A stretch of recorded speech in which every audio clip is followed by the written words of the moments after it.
stress, real murder, imagined murder. It's been a long week. It's time for a strength check. Infinite power, infinite power, infinite power, infinite power, infinite power, infinite power.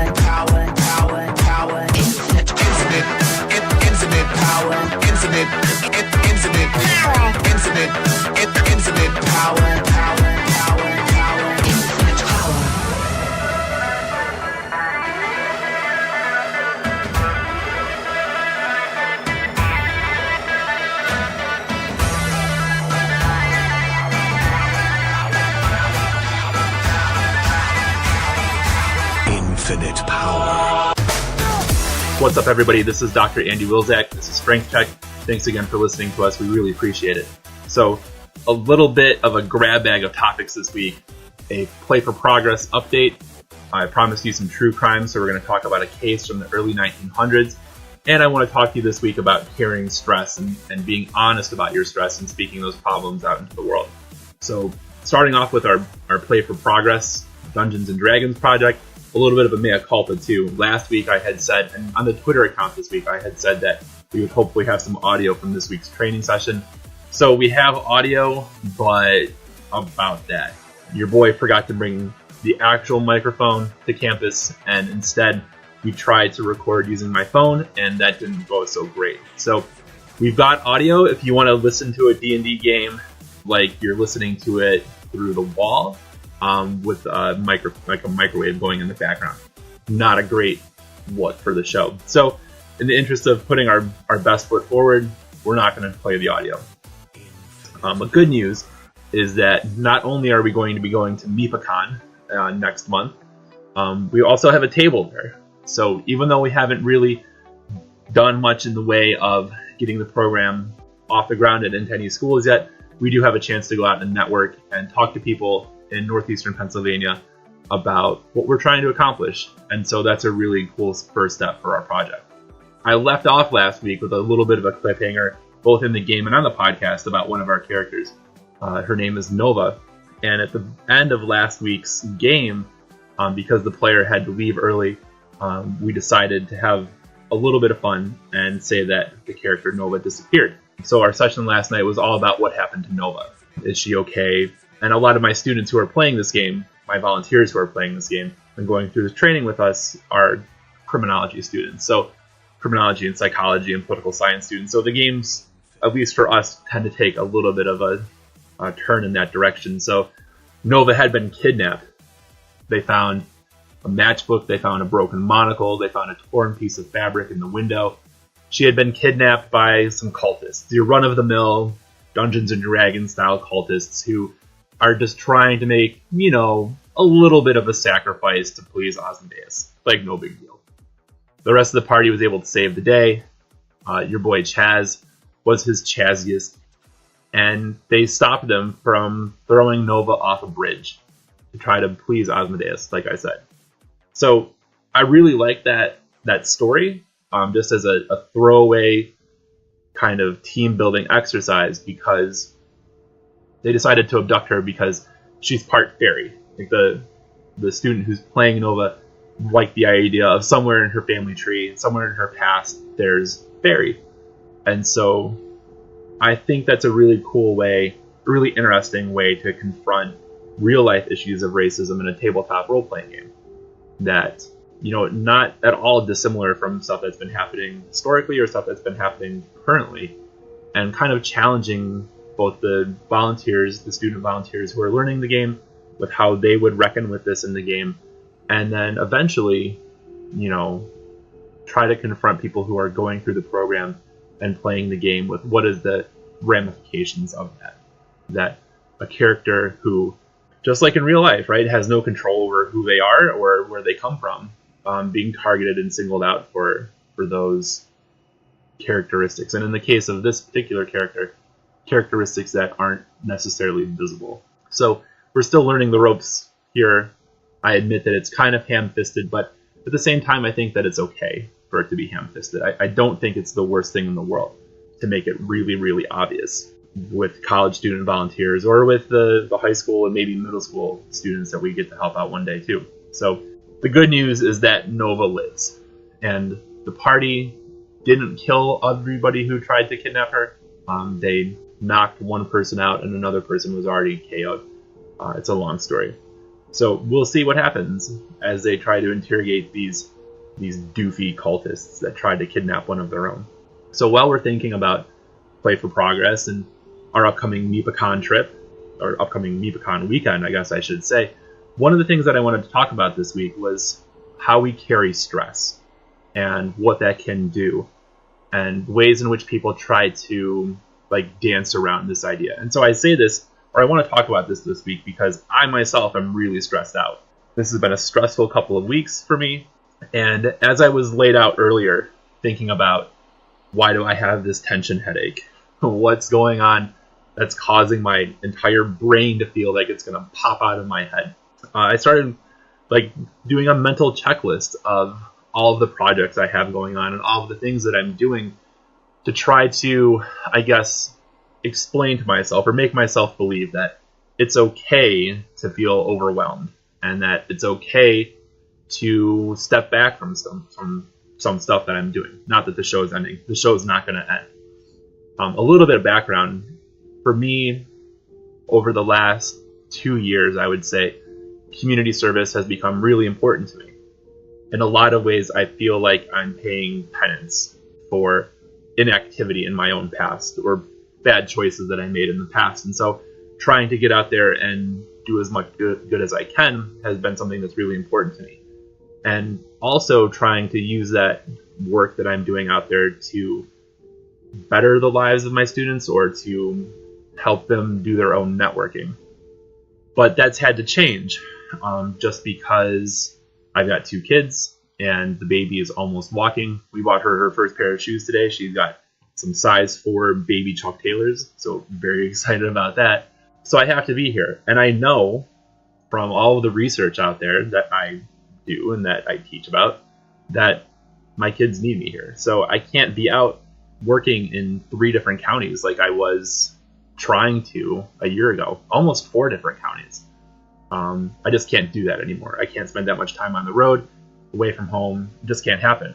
So I'm in the process of trying to transition away from that life out in the world to a more of an internet presence, which is why you have this show and some other things that I'll plug here at the end of the episode today. So what that means is that I'm kind of right now stuck in this middle ground where I have community obligations, I have home obligations, I have work obligations. I'm developing at least 4, I'm teaching at least 2 new classes next year, maybe as many as 4 new classes. That's a lot of work. Some of that stuff is going to be subject of future Strength Check episodes as I walk my way through this summer when I'm not in the classroom to think out loud and take you through this class development as I prepare to teach about revolutions and true crime in the fall and all of the work that's going into that and all of the really amazing and mind-blowing and mind-boggling stories that I've come across, one of which we're going to talk about here in a second. I am writing a book about crime in the 20th century, every decade of the 20th century. That's a huge project. I'm submitting a chapter to another book, or a proposal to another book, about Star Wars and the way that Star Wars depicts governmental crime and the way that the criminal justice system is structured by the government, at least in this fantasy setting. Now, a side note, I'm a massive Star Wars nerd. It's like the franchise that's defined my entire life. So the possibility of doing this, whether or not the proposal is even accepted, I'm probably going to geek out and write 50 pages about Star Wars. And that's ridiculous, and I can't believe that I get to say that out loud. But stressful. What else? I've got this podcast now. I've got these other projects that I mentioned that I would mention in a second. And then I've got home life stuff. I've got a nursery or a baby's room that needs to be painted. We've got tree stumps that need to come out of the ground. We've got work to do here. And so I'm stressed, and I have every right to be stressed. So for those of you who are listening, who are beating yourselves up because you feel stressed out and you don't know why, or you think that it's silly or stupid to feel this much pressure, talk about it. sitting here in my basement talking into a microphone, I feel a little bit better just speaking that out into the world. So I would encourage you to try to do the same. Just take a few minutes, get it off your chest, get it out of your system, free up that space in your mind, get some of that pressure off, and then get back to work. This also comes up because as I try to stay more local, I went to my very first school board meeting a few days ago. And it's not something that I was really planning to do this early. My oldest daughter is going to be entering kindergarten next year, and so I figured this was something that would come up eventually, but a friend asked me to go, or told me about this and suggested that I go. So I went. I have this thing about people asking me for help that like I said, paying penance and all that. And so this district is really interesting because, like any public school district, they've got their problems. Their mismanagement, their budget problems, and everything that comes along with public school. So there wasn't a whole lot in the meeting that was really surprising to me. But what did come up was earlier this year, the district suffered a substantial loss, a really major loss, when a student died by suicide in the district. And it was a huge tragedy. Like I said, of course it's a tragedy. People are still very, very understandably very, very upset about this. And so a parent asked at the meeting, what's the district doing to try to better serve all of the students there, to try to prevent something like this from happening again, to try to prevent a tragedy like this from happening again. And, I perked up a little bit because I know a thing or two about a thing or two. And the board's answer to the question really demonstrated how little, I think, they understand the problem at hand, because one of their solutions was that, well, maybe students don't feel really connected to their administrators, and so maybe we should come up with a plan to make sure that vice principals and principals are following them for longer in their career, and maybe that will help them feel more attached to the school and decrease the chances of any future tragedy from happening. Now, I get it. I think their heart's in the right place. I think that schools should be doing more to try to make students feel more welcome, less isolated, less alienated. If only there was some other solution that has nothing to do with making sure that a student has a couple extra years with a vice principal. What could that be? I wonder. If only there wasn't some ridiculous practice that we've caught ourselves in over the last 20 or 30 years that we are slavishly devoted to, that is really putting a ton of pressure on students and making them feel like if they're not successful now, then they'll never be successful. What could that be? And it's also this thing where it's really given schools a bad reputation and has caused so many people to pull out and find alternative methods to educate their kids. What could that be? I know. Let's stop relying so heavily on standardized testing. How about that? How about schools stop teaching the test? How about we stop having 75,000 standardized tests throughout a public school career? How about we move away from that? How about we stop telling kids that if they fail one test in the 6th grade, or they don't score as well as they should on a test in the 6th grade or whenever, that their entire life is now in jeopardy? I'm not saying that that's why this particular tragedy happened, but I bet you that there are a lot of other tragedies at a lot of other schools that have a little bit to do with the fact that we are putting kids through the grinder. And so maybe it's time to sit back and think about what's the point of school. Maybe it's time to sit back and think about what has happened to us. Maybe it's time to sit back and think about, is it really a good idea to be teaching people that all they are is their work, and that all they are is their bottom line, all they are is their bank account? Because I think it's making everybody miserable. So have that vice principal around for another year or two. That could help, I guess. I don't know how many kids out there are really depressed because they're not spending so much time with their vice principals and they can't keep their administrators straight. There's a lot that schools can do better. There's a lot that schools can do to help kids feel more attached, and coming up with really complex curriculums or curricular maps and all that kind of stuff. Standardized tests, learning plans, things of that nature. While well-intentioned, you know what they say about good intentions. I don't know. I'm just one guy. I don't know much. But it seems like we should probably pull back a little bit.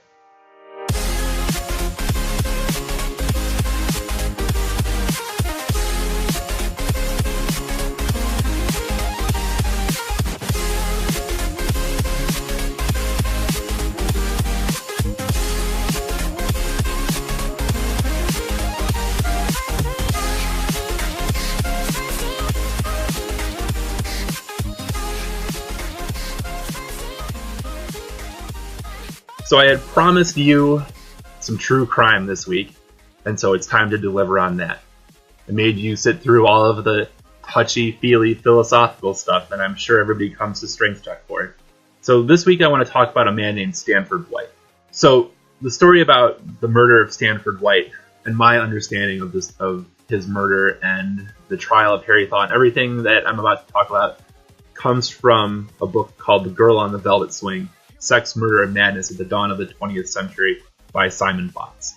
I hope that I pronounced your name right, Simon, if I ever meet you or you ever happen to listen to this show.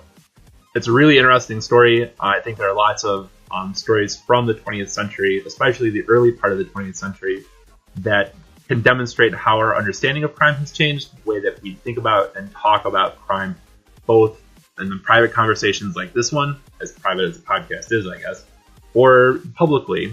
Because there's a big media element to Stanford White's murder that you're going to talk about here in a second. So, again, if you want to hear more about this, check out The Girl on the Velvet Swing. It's an incredible book. I'm not being paid to promote this. So, again, it's a good read. Check it out. Stanford White was an architect in New York City. He designed the second iteration of Madison Square Garden. He was a very wealthy, very popular, well-known architect because of his work on the garden. And once that second version of the garden was completed, money started rolling in, contracts started rolling in for him. And for a brief period of time, he wasn't the man, but he was basically the man. Stanford White was a patron of the arts. He knew everybody who was anybody in New York City and would have these lavish parties in his apartment. Stanford White also was a rapist, and Stanford White was murdered because of allegations that he raped a young starlet named Evelyn Nesbit. So, Evelyn's story is very tragic. Evelyn Nesbit had a very, very sad life. We talked on this show in the past about how one of the, I think, common and proper and appropriate responses to stories like this is to feel like empathy and really sad for everybody involved. But in this case, I think Evelyn is especially tragic. So Evelyn's father died of natural causes when she was very young, and it threw her family into economic turmoil. And she started modeling, having people take her picture as a way to help her mother make ends meet. And she was very successful doing this. Evelyn became her family's main source of income, and her mother decided to move them to New York City to hopefully try to capitalize and move her up to something bigger. And Evelyn eventually got a job. I think she was dancing on Broadway or off-Broadway musical. And so she meets Stanford White through her time on the stage. And Stanford starts inviting her to his parties. And she meets everybody who's anybody. Like I said, Stanford knew everybody who was important in the city, especially because of his success on the garden. And so she goes to these parties. She's very, very young. 15 or 16 years old at the time, if memory serves. And Stanford is infatuated with her. Upon hearing her story, the tragic, sudden death of her father, Stanford White became like a patron to the Nesbit family. And Evelyn's mother, it wasn't like she was in love with him, although I think some people think that she might have been. And who would blame her, right? He's coming along to throw all this money at her family, save her children, put Evelyn's brother through school, help them out. Really, anything they needed, Stanford White was there to help. So he could do no wrong in Mrs. Nesbit's eyes. So anyway, one day, Evelyn performs. There's going to be a party at Stanford's apartment after the show. She's tired. She doesn't really want to go, but it's Stanford. Like, you kind of have to. So she goes to his apartment, and he opens the door, and he's like, well, I think all of our friends forgot about us. There's nobody else here. So she's a little uncomfortable about this because she's been with him by herself before, but he's insisting that they just have a party, just the two of them. And so you can probably guess where this is heading. He put something in her wine for her champagne, and she wakes up after the fact, and Stanford says to her something along the lines of, don't bother telling anybody about this, don't bother making a big deal out of this, it's really nothing. Talk to any of your friends and they'll tell you that this is just something that happens in the city. This is a rite of passage. This is something that happens to young women who are stars like you. Don't worry about it. It's no big deal. And so she's young and naive, and that answer kind of works for her. Now, along the way, she meets a man named Harry Thaw. Harry is a really enigmatic guy, and him and Stanford hate each other. The Thaw family has money, so this is another... I think Stanford White probably saw him as a competitor, and they really are at conflict with each other, competing for Evelyn's attention, for her affection, for her loyalty. And Harry really wants to marry Evelyn, but Evelyn doesn't want anything to do with him. And he throws everything at her that he can. He runs every kind of game on her that he can think of to try to convince her to marry him. And eventually, I guess it was like a war of attrition, she is worn down and she says yes. And one day when I believe they're on a cruise, Evelyn tells Harry what Stanford White did to her. And Harry wants to know every detail of what Stanford White did to her. And Harry is very upset about this. Harry is livid. Harry becomes obsessed about this. He can't believe that somebody had done this to her, even though they weren't together at the time, even though there was nothing he could have done at the time to stop it, because he wasn't in the picture. He is obsessed. He is furious about this.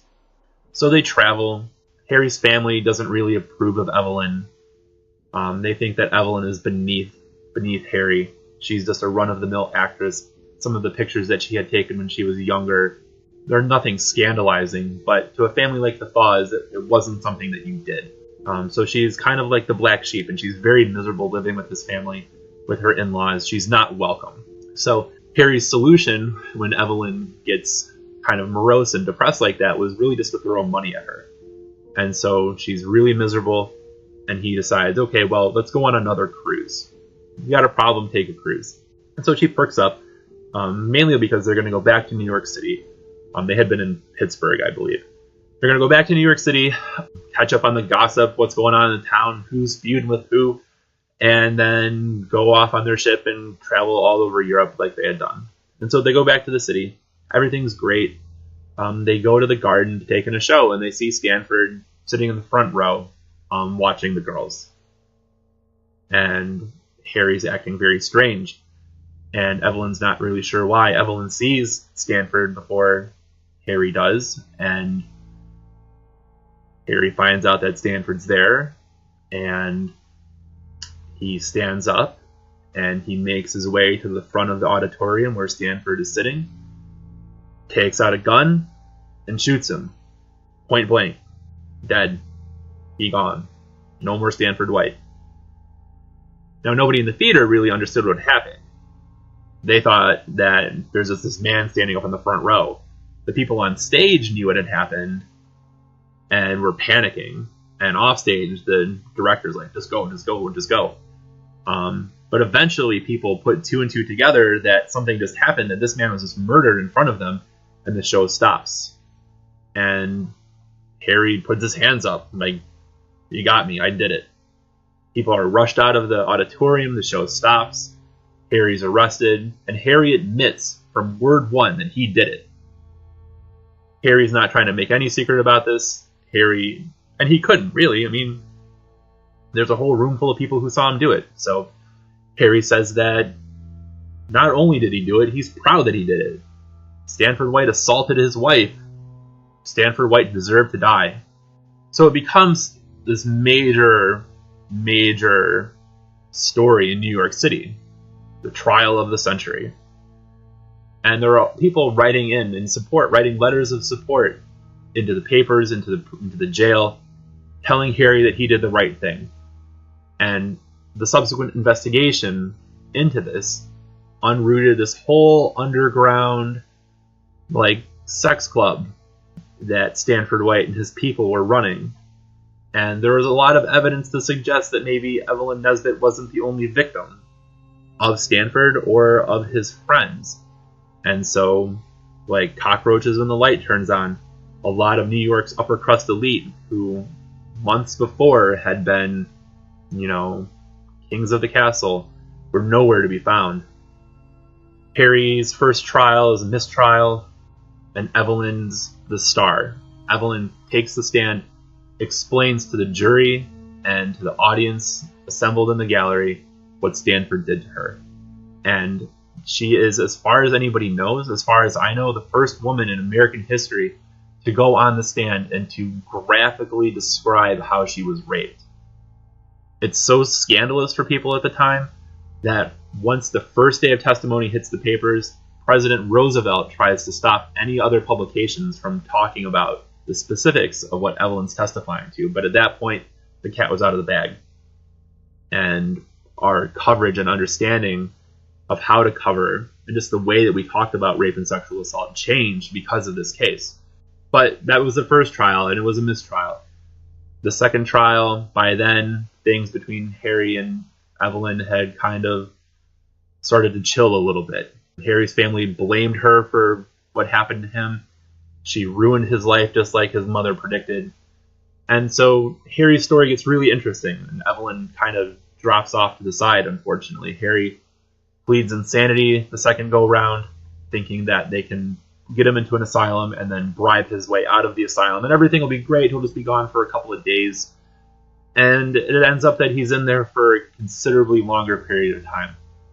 Harry ends up escaping from the asylum. He just walks out the front gates during a delivery, runs to a waiting car that takes him into Canada. He hangs out in Canada for a while. The police eventually catch on because when he was on the train across the border, I think he took a train across the border, he happens to see a police officer who's reading a newspaper with him on the front page, and it's like something out of a movie. The officer looks at Harry's picture, then looks at Harry's picture, and Harry's like, "What's up? That's me." "Yup. What are you going to do about it?" "I'm Harry Thaw. I just escaped from an asylum, and I'm fleeing the country." Rich people, right? So Harry ends up being caught, being extradited back into the States. The Canadians just dump him at the border. He's on the run again, but they catch him, take him back. There's another trial. He's recommitted. Eventually, he gets out. All of the politicking over who's running the asylum or the hospital eventually gets him out. And he and Evelyn are divorced. Family wants nothing to do with her. And Harry just kind of goes about his business until he is arrested a short time later for violently assaulting an 18-year-old young man in Philadelphia, I believe. And as it happens, all of the violence that Stanford White had done to Evelyn really paled in comparison to what Harry Thaw is alleged to have done to Evelyn. Not just assaulting her sexually, but also beating her.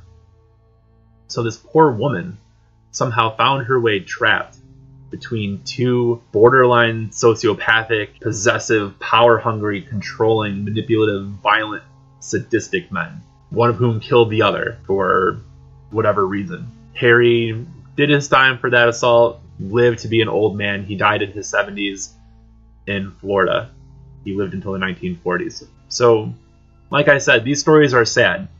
But trying to find the message here and the historical significance here is I think, a pretty worthwhile experience, right? A pretty worthwhile journey.